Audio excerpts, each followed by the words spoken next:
Yesner here, owner-founder of Yesner Law, and I've been talking the last few days about debt settlement. And so I've compared debt settlement to bankruptcy. I've talked about the impact of debt settlement on your credit, and I've talked about whether you should settle out your debts in a lump sum payment or whether you should offer the creditor a payment plan.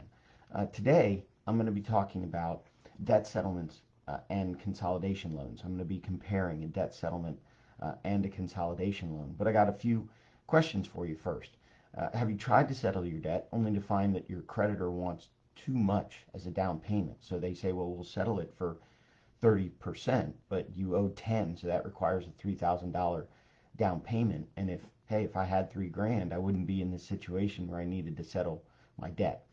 Have you tried to consolidate your loans and been denied because of your credit? So have you tried for a consolidation loan and either gotten an interest rate that was so high that you couldn't afford it, or just flat out been denied because you need the consolidation loan to clean up the credit cards, but because of the credit card debt, your credit is smashed? Has that happened to you? Are you tired of getting multiple credit card statements every month? Are you worried that the minimum payments on all those credit cards add up to too much? In other words, you've got 6, 7, 8 different credit cards, and even though each one may have a $200 or $300 minimum payment, that adds up to $2,000, $2,500, $3,000 in minimum payments, which becomes unaffordable. Are you trying to borrow your way out of debt? Now, there's a big time guru out there that talks about debt settlement, that talks about getting out of debt rather, and I'm trying to create content and ultimately overtake him as the authority on the subject. But one of the things, and we disagree on a lot, but one of the things that we absolutely agree on is that you cannot borrow your way out of debt. So are you trying to borrow enough money to get out of debt? It's never going to happen that way. But each one of these tactics has its pros and its cons. So I'm going to talk about them really quick. So debt settlement. Well, like I talked about in an earlier video, debt settlement allows you to pay off your debt for a lot less than what's owed. Like I said before, some creditors will settle at 30%, 40%, 20%. Even if they settle at 60 or 70%, that's still less than 100%. So you're getting out of debt for less than what's owed. The problem with these debt settlement plans is that they could be more than what you can afford to pay as a lump sum.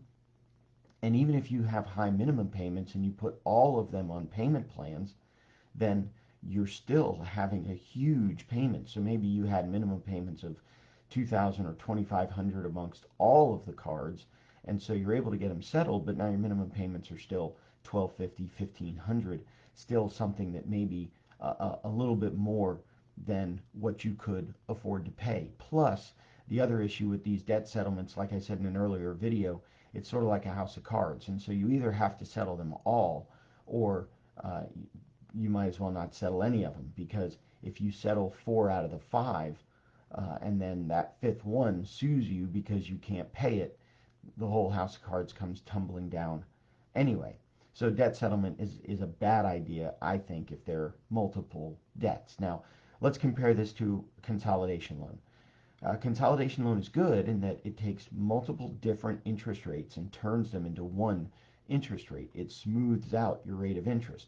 So let's say you have cards at varying, one's at 15%, one's at 18%, one's at 23%, whatever it is, and you can get a consolidation loan at 10%. Well, not only have you taken all those different interest rate cards and smoothed them out into one interest rate, but you've lowered that interest rate. So in that sense, a consolidation loan may be a really good idea. Now, one thing that I said, again, in an earlier video, if you do get that consolidation loan and you take all those 4, 5, 6, 7, however many credit cards and turned them into one consolidation loan payment, you need to do something with those credit cards. I wouldn't suggest canceling them, and go back and watch a video I did on the impact on your credit of doing a settlement or a consolidation. I wouldn't cancel those cards, but I would definitely cut them up, lock them up, maybe keep 1 or 2, and as you're paying the consolidation loan, you take those 1 or 2 cards that have been paid off, you run up a monthly grocery bill, gas bill in the car, whatever, and you pay that off at the end of every month. And so that way you can accumulate points on one or two of those cards that you've kept, but you've got to be disciplined to pay that card every month while you're paying the consolidation loan, and therefore you will help to also improve your credit that way. And the last thing with the consolidation loan, like I said, it may be difficult to get that 8, 9, 10% interest rate if you're behind on multiple debts. And so you really want to be careful. You really want to do your due diligence. Contact me. I've got a couple of ideas on consolidation loan companies. I don't want to talk about it publicly on the video. I do not have a relationship with any of them, so it's not an affiliate relationship where if I do talk about one, I would get money from it. That is not true, but I just don't want to mention them on this video, so you're welcome to contact me. The other thing I would love for you to do, I talk about this issue, or I write about this issue in my new book, Become Debt Free in Less Than 1 Hour. The launch of the book is going great. I'm getting a ton of great feedback. I'm getting a ton of great feedback on all the ideas I have in the book on increasing your income, decreasing your expenses, becoming debt free. I would love for all of you to check out that book. You can get it for free. SeanMYesner.com/become debt free.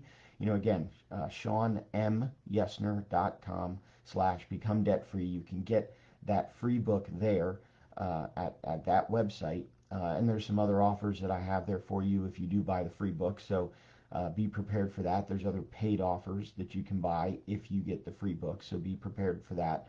Also, when you go to that website and you give me your email address in exchange for the book, you're going to get an opt-in email. So there's actually one more step. So after you order the book, after you give me your email and your name, go to your email. There'll be another email that you get where you have to click a button to opt in.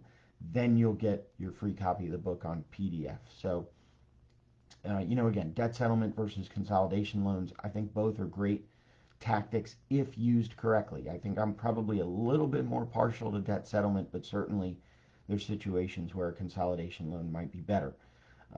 For both of them, you've got to consider the impact on your credit, you've got to consider the affordability, and then you've got to have the discipline to see both of those plans, whether it's debt settlement or a consolidation loan. You've got to have the discipline to see both of those plans to the end. So that's all for this video. Again, thank you for your time. Thank you for your listening. You can learn more about this in my new book, Become Debt Free in Less Than 1 Hour, which you can get at www.SeanMYesner.com/become debt free. Thanks again.